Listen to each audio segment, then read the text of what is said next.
Hey everyone, and welcome back for another deep dive with us. You know how sometimes you see a deal and you're like, okay, how could I possibly say no to that? Like it's almost too good to pass up. Exactly. Well, that's exactly what we're diving into today, the art of crafting those irresistible offers. Sounds intriguing. It is. And lucky for us, we have a fantastic guide for this journey, Alex Hormozi's $100 Meta offers. I've heard great things about that book. Oh yeah, it's gotten some serious praise. Like from Brooke Castillo, the CEO of Life Coach School, they credit Hormozi with adding $5 million to their yearly profits. 5 million. That's a powerful testament to the impact a well-crafted offer can have. No kidding. And to help us break down those strategies, we have, well, you. You always seem to find those insightful, actionable gems in any business strategy. Well, I'm ready to dig in. And what strikes me right away is Hormozi's own story talk about a testament to the power of a great offer. He went from being broke and homeless, living in his girlfriend's parents' playroom on Christmas Eve 2016. Oh, wow, that's rough. It is. But here's the thing. He managed to turn everything around within just 12 months, building a multi-million-dollar business empire. All from hitting rock bottom. That's a pretty incredible turnaround. And guess what was his secret weapon? An old credit card and a killer offer. That's a true rags to riches story. Yeah. It really highlights how the right offer can be a game changer, like a lifeline to pull you out and then launch you forward. It's a powerful example of how a well-structured offer can be a springboard to success. Now, one thing that Hormozi really challenges is this obsession with constantly undercutting your competition on price. Yeah, you always hear, get the lowest price, beat the competition. Right, but he makes this really compelling argument that it just leads to a race to the bottom where everybody loses. Everyone's slashing prices, profit margins shrink, and it becomes a really tough game to win. Exactly. And that, my friend, is the trap of commoditization, where businesses are basically just offering the same thing with price being the only difference. Now that's solution. Enter the Grand Slam offer. Okay, I'm intrigued. Tell me more about this Grand Slam offer. So we're not talking about just barely edging out the competition here. Hormozi is talking about an offer so compelling, so unique, that it basically creates its own category. So it's not even about comparing prices anymore. You got it. It shifts the whole focus from a price-driven purchase to a value-driven one. Makes sense. You're not just selling a product, you're selling an experience, a solution, a transformation. Exactly. And that gives you so much more control and the potential for, well, much higher profits. Sign me up. But seriously, how do we build one of these legendary Grand Slam offers? Well, Hormozi breaks it down into 4 core drivers of value: dream outcome, perceived likelihood of achievement, time delay, and effort and sacrifice. Okay, let's break those down. Starting with dream outcome, that seems pretty straightforward. It's what the customer ultimately wants to achieve, right? Yeah, you're on the right track. It's that big picture result, the transformation they're looking for. But here's the catch. You need to understand it better than they do. Okay, go on. You need to be able to really articulate those aspirations, those desires, in a way that resonates with them on a deeper level. So you're saying it's more than just identifying their surface-level desires. It's about understanding their underlying motivations and aspirations. Precisely. Let's take weight loss as an example. Someone might say, I want to lose weight. But their dream outcome might actually be feeling confident in a swimsuit, improving their health, or even having more energy to play with their kids. Oh, I see.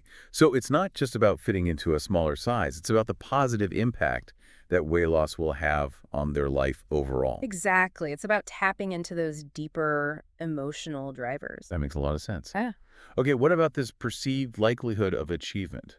Well, this is all about how confident the customer feels about actually achieving that dream outcome with your offer. So it's not enough to have a great product or service. You also have to convince people that it actually works. Absolutely. And this is where things like testimonials, case studies, and your own track record really come into play. So it's about building that trust and credibility, showing them that you can deliver on those promises. You got it. Okay, what about time delay? Time delay refers to how long it takes for someone to see those results they're after. And the shorter the time delay, the more valuable your offer is going to seem. Makes sense. People are impatient, they want to see results, and they want them fast. Exactly. So a weight loss program that promises results in 2 weeks is going to be perceived as much more valuable than one that takes 6 months, even if the ultimate results are the same. Okay, I get it. So the faster they see results, the better. Makes perfect sense. What about this effort and sacrifice? Effort and sacrifice. Well, this refers to everything it takes to achieve that dream outcome. You know, time, money, energy, even sometimes emotional discomfort. So it's not just about delivering the end result, it's about making the journey as smooth and as enjoyable as possible. You got it. And the less effort and sacrifice required, the more appealing your offer becomes.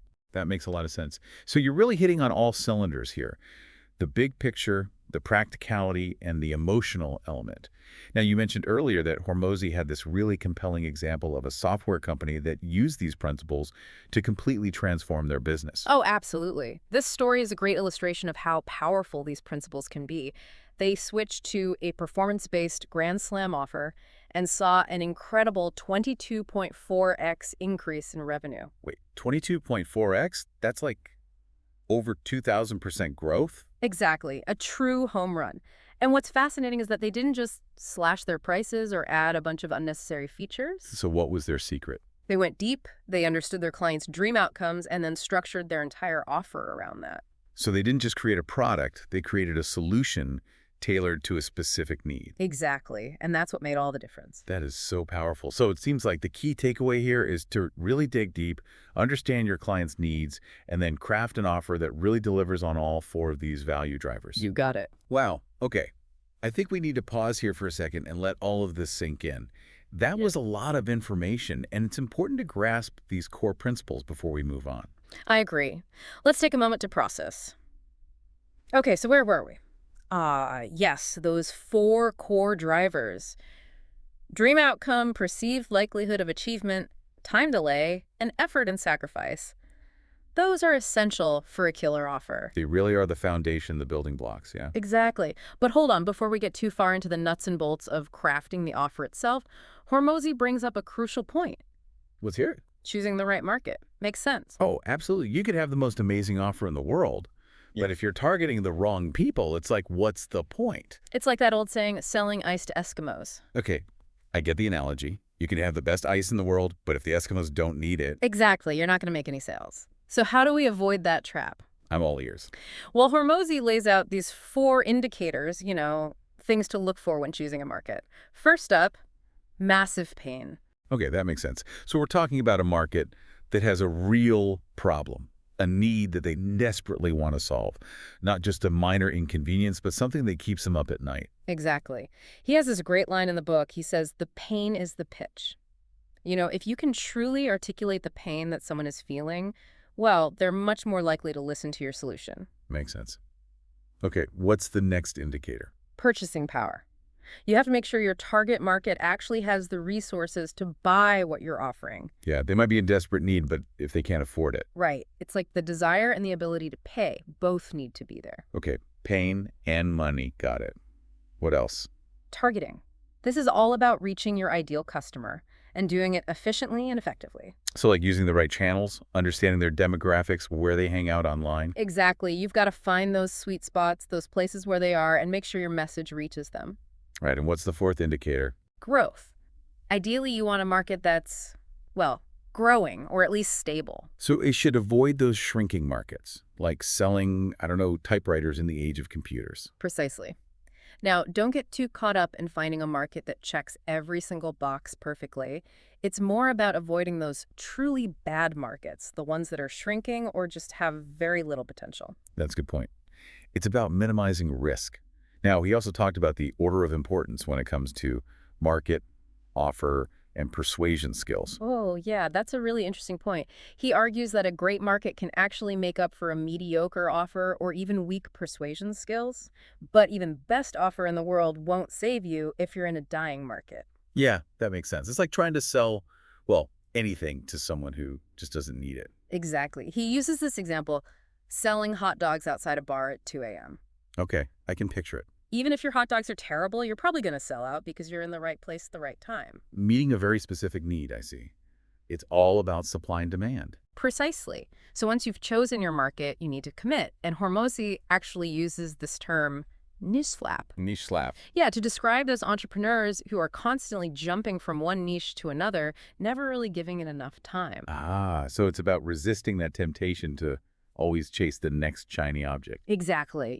Every market's going to have its challenges. It's about sticking with it and really becoming an expert in that chosen niche. And you know what? There's also a financial incentive to niche down.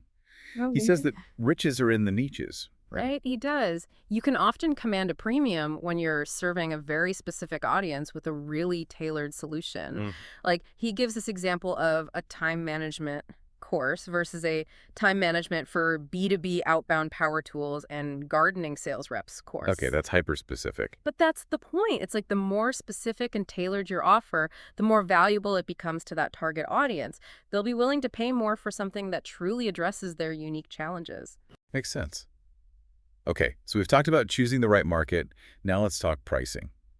Hormozi seems to be a big fan of charging premium prices. Oh, yeah, he is. He argues that constantly trying to undercut your competitors is a recipe for disaster. It's that more for less trap that so many businesses fall into. Exactly. He encourages us to charge what our offer is actually worth. And he even tells this story about his dad, who was shocked when he first told him he was charging $42,000 for his high-level coaching program. Wow, $42,000. Right. And his dad was like, who in their right mind would pay that much? But Hormozi asked him a very clever question. Would he be willing to pay $42,000 for a program that guaranteed a $239,000 return on investment? Oh, well, when you put it that way. Exactly. It's about shifting the focus from the upfront cost to the value and the return on investment. Okay, that makes sense. So he's not just advocating for high prices, he's advocating for high value. Exactly. He argues that premium pricing is not only smart from a business perspective, but also from a moral standpoint. It allows you to attract better clients, invest more in your business, and ultimately deliver even more value. It's that idea of creating a win-win situation. Exactly. And he even brings up this fascinating study about wine tasting, where researchers gave people the exact same wine, but labeled them with different prices. Oh, I've heard about this. So what happened? Well, the participants consistently rated the higher-priced wine as tasting better, even though it was literally the same wine. Wow, that's fascinating. So it's like our perception of value influences our actual experience. Exactly. And it's a powerful reminder that price isn't just about numbers, it's about perceived value. People naturally gravitate towards things that are perceived as premium. It makes sense. It's like that sense of exclusivity, prestige, even the idea that if it costs more, it must be better. Exactly. So we've established that premium pricing can be a powerful tool, but how do we actually create an offer that's truly worth that premium price tag? Yeah, that's the million-dollar question. Well, that's where those four core drivers of value that we talked about earlier come back into play. Right. Dream outcome, perceived likelihood of achievement, time delay, and effort and sacrifice. You got it. We need to craft an offer that excels in all four areas. That's how we maximize the value for the customer and ensure profitability for our business. Sounds like a solid plan. So how do we actually put this into practice? Well, thankfully, Hormozi gives us a very practical five-step process to follow. Okay, so let's let down to brass tacks here and build this irresistible offer. Remember those 5 steps we talked about? Yeah, I'm ready to roll up my sleeves and get to work. What's step one? Step 1 is all about defining the dream outcome. That's where we really dig deep into what the customer truly desires, going beyond those surface level wants. Right. It's about that ultimate transformation, the real problem we're solving for them. Like we were talking about earlier with the weight loss example. It's not just about losing weight. Exactly. It's about understanding that deeper motivation. Okay, but how do we actually go about uncovering that? It all boils down to asking the right questions, really listening to your customers. What are they hoping to achieve? What are their pain points? What does success actually look like to them? So we're getting into their heads, understanding their perspective. Precisely. Okay, so let's say we've defined that dream outcome. What's next? Step 2 is where we shift gears a bit. We're going to list out all the potential problems and obstacles that could get in the way, those things that might prevent them from reaching that goal. So we're kind of mapping out their journey, identifying those potential roadblocks. Exactly. And you want to be as specific as possible. What are those fears, those doubts? What might make them stumble along the way? That makes sense. It seems like this step requires a really deep understanding of your customer and their unique situation. You're absolutely right. And this is where all that market research and customer feedback we talked about earlier comes in. The more you understand your target audience, the better equipped you are to identify those potential roadblocks. Okay, so on to step 3 then. Step 3 is where the magic starts to happen. We take those problems we just identified and turn them into solutions. So we're flipping the script. Those negative roadblocks become positive opportunities. Exactly.